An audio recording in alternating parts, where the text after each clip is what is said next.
facilities. Pero pwedeng case-to-case basis para halimbawa nga may sakit, ano, yung iba na kung talagang naka-wheelchair na, pwedeng case-to-case basis siguro. Or Well, mahirap yun. right now po, kung ano talaga siya, hindi muna natin inaalaw na mag-send sila ng representative kung hindi nila kaya noon.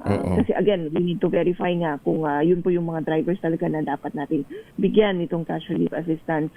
But we're making sure kung meron tayong appropriate and yung tinatawag natin na heat emergency planning. Kasi tama yung sinabi mo, mainit po yung panahon.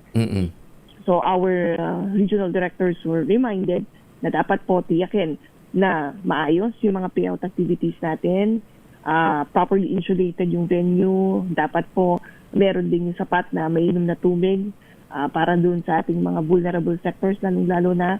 And again, sabi nga natin dapat they coordinate with the local government unit para po meron pong mga emergency response teams na naka-standby doon sa mga payout activities. And at the same time, natiyak po na meron nga pong mga kinakailangang mga safety measures para sa mga drivers.